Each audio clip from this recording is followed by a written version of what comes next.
My name is Jessica Espiritusanto, and I grew up in Boston. My first summer job as a teenager was through ABCD, which got me a job at Brigham and Women's Hospital. So ABCD introduced me to the healthcare world. I was working with Harbor Health during the pandemic, and I was in a role as a community health worker, and eventually was promoted to practice manager during the pandemic.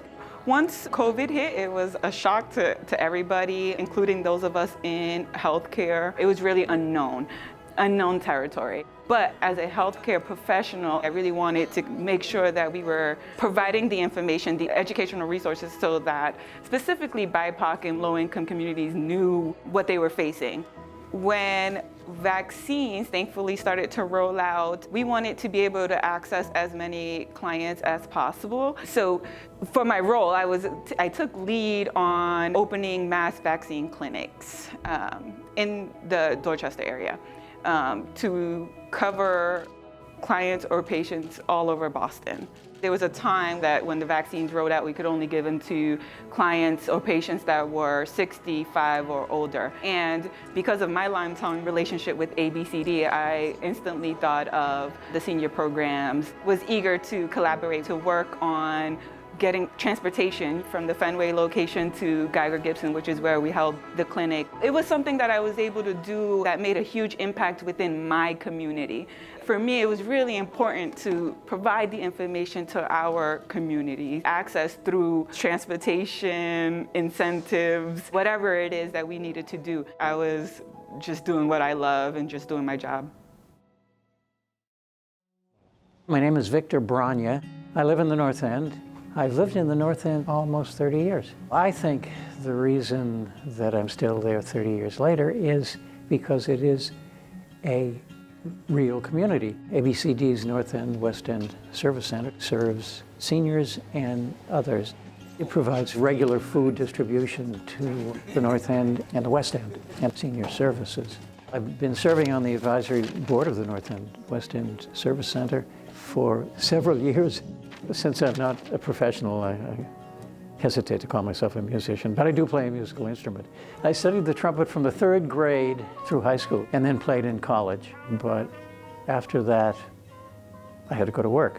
So I gave it up for 50 years until I retired. But I still had the trumpet that my father had given me in high school. So I pulled it out, could only play 2 notes, and started taking lessons. Once I did, it was just a delight to be able to play at the events at the Service Center. St. Patrick's Day, the 4th of July, and certainly Christmas. When the pandemic hit, it pretty much closed down, although the food distribution continued. It was a dangerous and difficult period. There wasn't this central place that we could all meet and enjoy each other's company. As things go on, I'm hopeful that that will soon be behind us and that we'll be able to congregate again.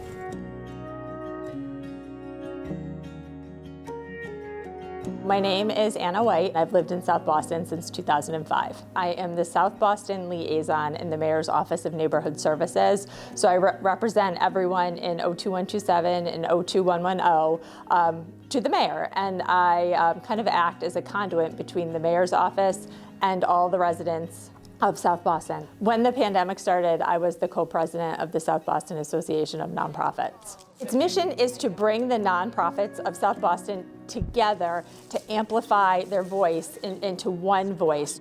After things, started to get serious, and we knew there was going to be issues with hungry families, hungry kids, the Association of Nonprofits started to meet every other week. We gave all the nonprofits a chance to really talk about, hey, this is what we're seeing, this is what's happening, these are where needs aren't being met, how can we work together, how can we share? I mean, we had nonprofits, they were sharing PPE, they were sharing hand sanitizer, someone would get a donation of gloves and they'd make sure everyone else had access to them. It was a really important connection that we were able to build between all of the South Boston nonprofits. The City of Boston Resiliency Fund was a large pool of money that the city set aside for different neighborhood groups to access funds that would help people survived the pandemic. We heard about the Resiliency Fund, and I ended up writing the grants that got tens of thousands of dollars that we were able to distribute to nonprofits, food pantries, food access in South Boston. The fact that people survived, I think, is a testament to what South Boston nonprofits were able to do with some of the funding we got. My name is Leneva Penton, and I grew up in Roxbury. My passion is just watching others thrive.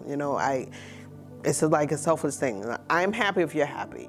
Women's Service Club of Boston. It was a passion of my mother's, who is currently the president, has been the president for a long time. I started going to some of the clubs, meetings. I just joined, and I've been a part of the membership ever since.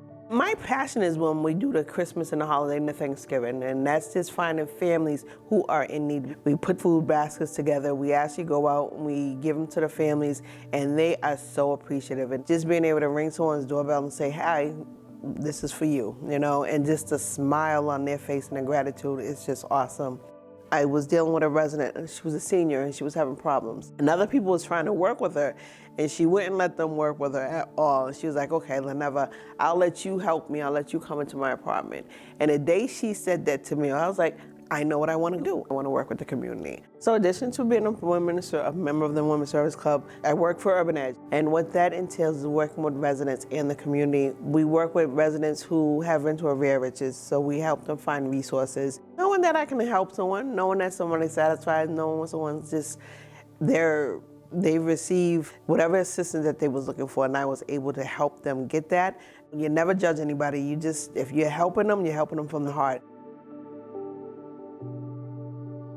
My name is Jon Santiago. I came to Boston in the late 80s.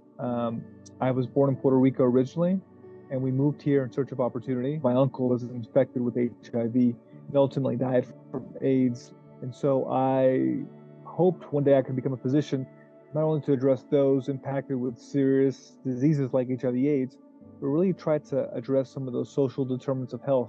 I practice emergency medicine at Boston Medical Center. That is one of the busiest emergency departments in the country. It's the busiest emergency department in Boston. It was quite challenging and scary. As you can recall, in the beginning of COVID, not many of us knew what we were dealing with. I think trying to balance those fears, but also knowing that you had to be at work and care for your patients, that's what really kept me going. I doubled my hours.